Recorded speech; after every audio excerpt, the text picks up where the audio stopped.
চরমনাইর মাহফিলে যাও, বিনা চাকুতে অপারেশন করিয়া আমার মাওলা পাগল বানাইয়া দেবে। আমাদের যদি শারীরিক রোগ হয় আমরা ডাক্তারের কাছে যাই, ডাক্তারে আমার শারীরিক রোগের চিকিৎসা করে, কিন্তু আমার আরেকটি রোগ আছে, মানসিক রোগ, রুহানি রোগ।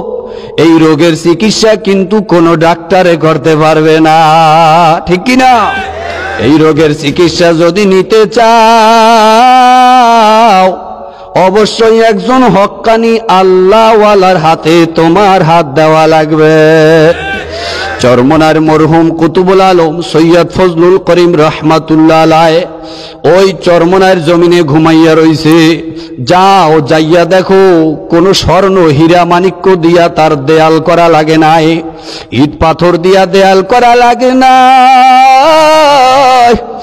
আল্লাহ আল্লাহ, মাওলারে এমন ভাবে ভাও করছে, সামান্য রড দিয়ে একটু বেড়া দিয়া রাখছে যেন কুকুর বিড়াল ঢুকতে না পারে। আলহামদুলিল্লাহ, ওই জায়গায় যাওয়ার জন্য দাওয়াত দিয়া দিলাম। চরমনার মাহফিল যখন ঘনাইয়া আসে মসজিদের ইমাম সাহেবগুলি খুঁজা পাওয়া যায় না জানাজা দেওয়ার জন্য। জিজ্ঞেস করি কই গেছে, সবাই বলে চরমনাই চলে গেছে।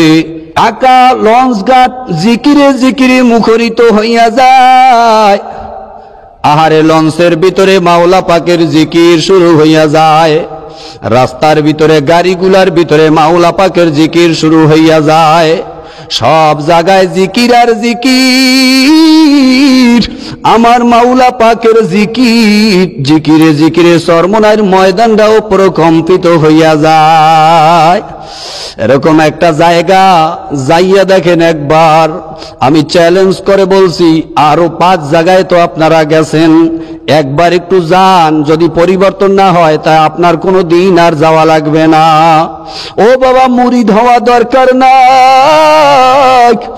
একটাবার একটু যান, যাইয়া দেখেন কেমন জায়গা আমার মাওলা ওই জায়গায় বানাইছে। একটা চরের ভিতরে, ছোট একটা দ্বীপের ভিতরে কুতুবুল আলম সৈয়দ ফজলুল করিম রহমাতুল্লাহ আলাইহি একটা ময়দান রাইখা গেছে। আলহামদুলিল্লাহ, এবার 7টা ময়দানেও জায়গা দিতে পারবে না। কে যাইতে নিষেধ করলো, কে সমালোচনা করলো, কে ওই দরবারের বিরুদ্ধে অপপ্রচার করলো, এইটা আপনার দেখার বিষয় না। আপনি নিজে একবার সশরীরে যান, যাইয়া সরাসরি দেখেন।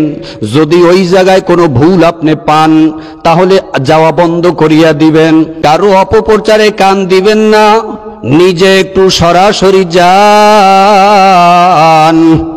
ওই চরমনার ময়দানে যান, একটা বারের জন্য যান। মানুষ তো পিকনিক খাওয়ার জন্য কুয়াকাটা যায়, মানুষ তো পিকনিক খাওয়ার জন্য কক্সবাজারে যায়, ফ্যামিলি নিয়েও তো অনেক সময় ট্যুরে যায়। একটা বার 3.5 দিনের জন্য ওই চরমনার ময়দানে যান। আমি চ্যালেঞ্জ করলাম, আপনার ভিতরে পরিবর্তন আসবে। সিলেটের কালু মস্তান ডাকাইতের সর্দার ছিল, ওই জায়গায় যাওয়ার পরে ওই জমিনের বরকতে পরিবর্তন হইয়া আল্লাহর ওলি হইয়া গেল।